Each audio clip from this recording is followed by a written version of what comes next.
Hello guys, welcome back to my channel Tanushree lifestyle. সবাই কেমন আছো? আশা করছি সবাই অনেক অনেক ভালো আছো। আজকে তোমাদের সাথে কোনো ব্লগ ভিডিও শেয়ার করবো না, শেয়ার করবো হচ্ছে হোমমেড স্যালাডের রেসিপি। আমি যে ডাক্তার দেখাই সেখানে বলেছিল 10 মান্থ কমপ্লিট হওয়ার পরে হোমমেড স্যালাড বানিয়ে খাওয়াতে। তো ওর 10 মান্থ কমপ্লিট হবে আর কিছুদিনের মতো, তাই জন্য আমি একদমই অল্প পরিমাণে স্যালাড বানাবো। দেখবো যে ও শুট করে কিনা, তার জন্য একদমই অল্প পরিমাণে বানাবো। তোমাদের যদি রেসিপিটি ভালো লাগে, তোমাদের বাচ্চাদের খাতে পারো, খুবই পুষ্টিকর। বাড়ির হোমমেড স্যালাডস এর উপর তো কোন স্যালাড হয় না। সিদ্ধ চাল, যে চালটা আমরা খাই সেই চালটাই দেবো।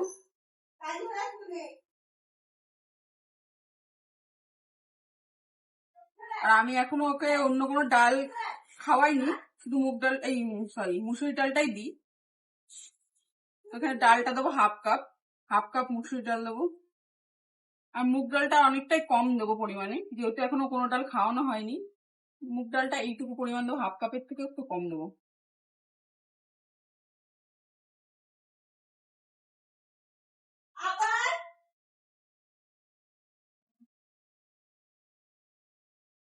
একটু ছোলার ডাল দেবো,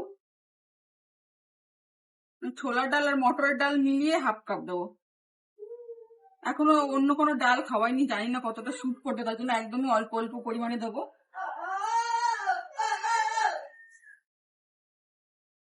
এই দুটো ডাল মিলিয়ে মুগ ডাল, ছোলার ডাল আর মটর ডাল মিলিয়ে হাফ কাপ দেবো।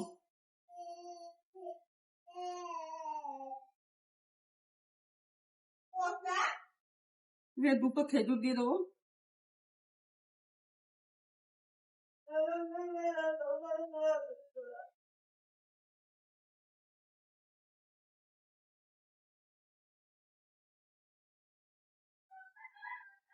ওটসটাও এই প্রথমেই খাওয়াচ্ছি, এখনো খাওয়াইনি আমি।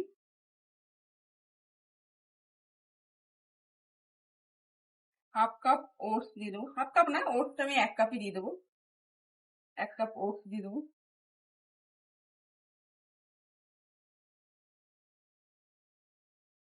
আর যেহেতু প্রচন্ড গরম, এই জন্য বেশি কিছু বাদাম টাদাম দেবো না। আর মাখনা দিয়ে আরেকটা রেসিপি যেহেতু করবো, এই জন্য এটা বেশি দেবো না, এইটুকু মাখনা দেবো। হাফ কাপের মতো ছোলা দিয়ে দেবো। আর যেহেতু প্রচন্ড গরম, তাই বেশি বাদাম দেবো না। আর বাদাম দিয়ে আলাদা একটা স্যালাড বানাবো, তার জন্য এটার মধ্যে বেশি বাদাম দেবো না। এখানে দিয়ে দেবো 2টো আখরোট আর 5টার মতো কাঠবাদাম, আমন্ড বাদাম সরি। তো এগুলোকে ভালো করে 4-5 বার ধুয়ে রোদে দেবো, তারপরে সন্ধ্যাবেলা এটাকে ড্রাই রোস্ট করবো, সেটাও তোমাদের সাথে শেয়ার করবো। এখানে সব উপকরণগুলো মিক্স করে 7-8 বার ধুয়ে নিয়েছি। এবারে এটাকে রোদে দিয়ে দেবো, শুকানোর পর তারপরে কি করি তোমরা দেখতে থাকো। আর এইদিকে হচ্ছে যেই স্যারেলাক্সটা কেনা স্যারেলাক্সটা ও খায়, সেই কৌটো অনেকগুলো জমা হয়ে গেছে, সেগুলো আমি ধুয়ে রোদে শুকাতে দিয়ে দিলাম। কারণ বিকালবেলা অনেকগুলো স্যারেলাক্স বানাবো, সেগুলো রাখতে তো কৌটো লাগবে এয়ারটাইট, তার জন্য এগুলো আমি ধুয়ে রেখে দিচ্ছি। তো ভিডিওটি স্কিপ না করে দেখতে থাকো, অনেকগুলো স্যারেলাক্সের ভিডিও তোমরা আজ পেয়ে যাবে। তো এখানে সন্ধ্যা হয়ে গেছে, আর রোদে শুকানোর পর আমি এটাকে কড়াইতে একটু হালকা করে ড্রাই রোস্ট করব। কড়াইটা খুব বেশি তাতাবো না, আর হালকা করে আঁচটা রেখে দিয়ে এটাকে ভালো করে, এই মিশ্রণটাকে ভালো করে ড্রাই রোস্ট করব। আর একটা ভুল আমি করেছি, যেটা আমি ফার্স্ট টাইম বানাচ্ছি, তো আমি বুঝতে পারিনি, তো তোমাদের সাথে সেটা শেয়ার করিনি। এখানে ওটসটা তোমরা পরে অ্যাড করবে, মানে এই চাল ডালের সাথে দেবে না। চাল ডালটা তো ধোবে, ওটসটা ধুতে গেলে না সব নরম হয়ে একদম, ওটসটা আর হচ্ছে মাখানাটা এটার মধ্যে দেবে না, তো এটা তোমরা পরে অ্যাড করবে। যখন এই যে ড্রাই রোস্ট করছো, তখন এর মধ্যে ওটস আর মাখানাটা দিয়ে দেবে। তো আগে তোমরা ভুলেও দেবে না, আমি যেহেতু ধুয়েছি ওগুলো শোকাইনি ভালো করে, তো যেহেতু প্রথমবার বানাচ্ছি, পরের বার যখন বানাবো ঠিক অবশ্যই এই ভুলটা শুধরে যাবে। তো এখানে হালকা করে ড্রাই রোস্ট করে দেখেছো, বেশিক্ষণ ভাজিনি কিন্তু। তো এখানে থালায় নামিয়ে নিয়েছি। আর এখানে হচ্ছে পরেরটার প্রিপারেশন চলছে। এখানে কিছুটা ওটস আমি ড্রাই রোস্ট করব কড়াইতে, ভালো করে এটাকে হালকা হালকা আজে এটাকে ড্রাই রোস্ট করে নেব। দিয়ে ড্রাই রোস্ট করার পর এটাকেও আমি নামিয়ে নিলাম। তো এটা দিয়েও কি করি সেটাও তোমরা দেখতে থাকো। তো বাচ্চাদের জন্য হোমমেড স্যারেলাক্স এর উপর কোনো কিছু হয় না। তো এইগুলো তোমরা খুবই অল্প সময়ের মধ্যে এবং বাড়িতেই বানিয়ে নিতে পারবে এবং হাতের কাছে থাকা খুবই অল্প কিছু সামগ্রিক নিয়ে। আর এটা কিন্তু খুবই পুষ্টিকর বাচ্চাদের জন্য। তো চলো ভিডিওটি স্কিপ না করে দেখতে থাকো আর কি কি দিয়ে আমি স্যারেলাক্স বানাই বাড়িতে। ইনস্ট্যান্ট স্যারেলাক্স বানাবো হচ্ছে, এখানে দেখো মুড়ি নিয়ে নিয়েছি আমি। মুড়িটাকে আমি মিক্সিতে গুঁড়ো করে নেবো ভালো করে। তো অনেকটা মুড়ি নিয়ে আমি গুঁড়ো করে রেখে দেবো, যেন ওকে খাওয়াতে পারি আর কি বেশ কিছুদিন। তো মুড়িটা কিন্তু আমি এয়ার টাইট এই কন্টেনার গুলোতে রাখবো, তোমরা সবকিছু কিন্তু এয়ার টাইট কন্টেনারের মধ্যেই রাখবো। তো এখানে যতগুলো মুড়ি ছিল সব গুঁড়ো করে নিয়ে এয়ার টাইট কন্টেনার গুলোর মধ্যে আমি রেখে দিলাম।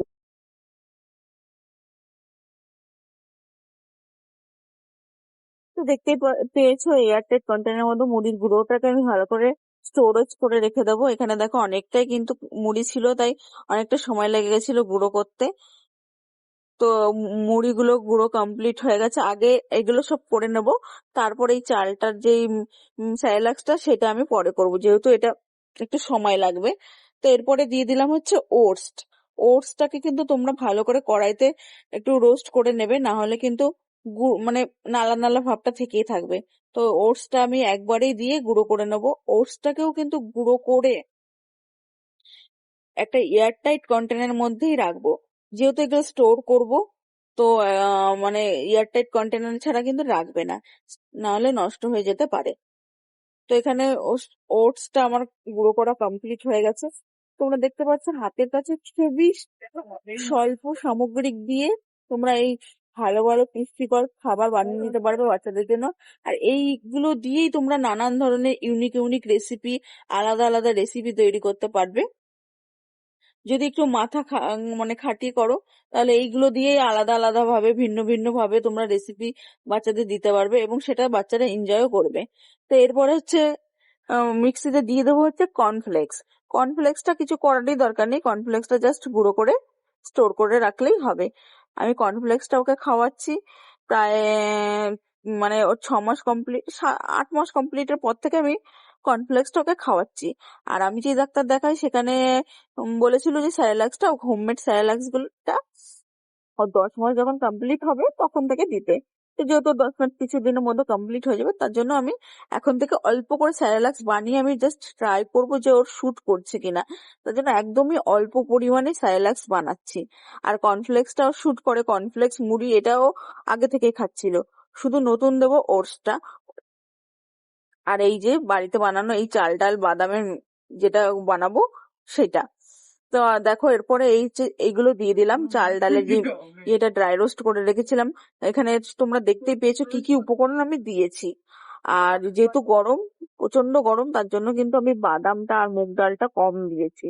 আর যদিও বা এতগুলো ডাল ও এখনো পর্যন্ত খায়নি, আমি ওখানে জাস্ট ওকে মুসুরির ডালটাই খাইয়েছি, এখনো অন্য কোনো ডাল ওকে ট্রাই করাইনি। জানি না এটা খেয়ে ও কতটা হজম করতে পারবে, এটাই হচ্ছে সমস্যা। তো এটাকে এখানে আমি নামিয়ে নিয়ে এটাকে আবার কিন্তু চেলে নেব। এটাকে চেলে একটা ফাইন পেস্ট বের করতে হবে, আবার ওটাকে দিয়ে আবার মিক্সিতে দিয়ে আবার ফাইন পেস্ট বের করব। এইভাবে কিন্তু আমার অনেকটা সময় লেগে গেছিল। আর প্রচন্ড গরম ছিল, আমি মানে ভীষণ বাজে অবস্থা হয়ে গেছিল একসাথে এতগুলো স্যালাড বানাতে। আর মুড়ি আর ওটস এর যেগুলো ছিল সেগুলো কিন্তু ইনস্ট্যান্ট একদম। আর এগুলো কিন্তু মানে তোমরা অনেকদিন স্টোর করে রাখতে পারবে। কিন্তু এই চাল ডাল আর বাদাম যেহেতু দেওয়া আছে, আর অনেক অনেক রকমের বাদাম দেওয়া আছে, তো এটা কিন্তু বেশি দিন স্টোর করতে পারবে না তোমরা, একদমই অল্প পরিমাণে বানাবে। আর এটা হচ্ছে ফ্রিজে স্টোর করে রাখবে। তো এখানে সব ওটসটাকে গুঁড়ো করে রেখেছি, এবার কন্টেনারে ভরে দেবো। আর হচ্ছে গিয়ে আমি একদমই অল্প পরিমাণে বানিয়েছি, আগে ওকে দেখবো ও সেটা শুট করছে কিনা, 3 দিন খাওয়াবো। যদি দেখি হ্যাঁ শুট করছে তাহলে একটু বেশি পরিমাণে পরে বানাবো, বাট এখন বানাবো না। এখন প্রচন্ড পরিমাণে গরম পড়েছে, যেহেতু ওর মধ্যে বাদাম আছে, 3-4 রকমের ডাল আছে, যেটাও হজম করতে পারবে না। তারপরে এখানে কর্নফ্লেক্সটা আমি কন্টেনারে ভরে দিলাম। এই কর্নফ্লেক্সটা আগেও কিছুটা এই কন্টেনারে ছিল, যেহেতু ও আগে থেকে খাচ্ছিল। আর দেখো এখানে ফাইন পেস্ট বের করে নেব, বের করে যেটুকু হবে সেইটুকু, বেশি বানাইনি, একদমই অল্প বানিয়েছি।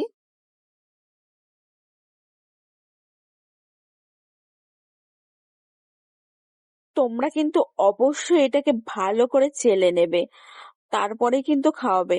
আর নাহলে কিন্তু এই যে ছোলার খোসা, ডালের তারপরে হচ্ছে মানে বাদামের খোসা, তারপরে খেজুরের খোসা, এগুলো কিন্তু থাকে। তার জন্য ভালো করে আগে চেলে নেবে, যেটা বেরোবে সেটাই তোমরা স্টোর করবে। আর এটা দেখো আমি আরেকবার গুঁড়ো করবো, আরেকবার গুঁড়ো করে যেটুকু বেরোবে তারপরে ফেলে দেবো, আর এটাকে নেবো না।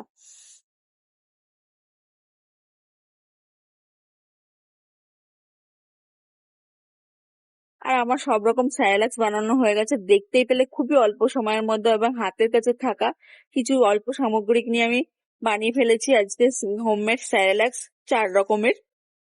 তো এখানে আমি ভালো করে একটা এয়ারটাইট কাচের বয়ামে এটাকে স্টোর করব, আর স্টোর করব ফ্রিজে। আর যেটা পেস্ট করেছিলাম একটা, ওইখান থেকেও ভালো করে চেলে যেটুকু বেরোবে তারপরে ফেলে দিয়েছি। এখানে দেখো সব কন্টেনার কন্টেনারে ভরে রেখে দিয়েছি। তো তোমরাও চাইলে তোমাদের বেবিদের জন্য অবশ্যই এই হোমমেড স্যালাডস গুলো বানিয়ে ঘরে স্টোর করে রাখতে পারো, যেটা অনেকটা সুবিধা হয় খাওয়াতে। তো আজকের মতো টাটা এখানেই।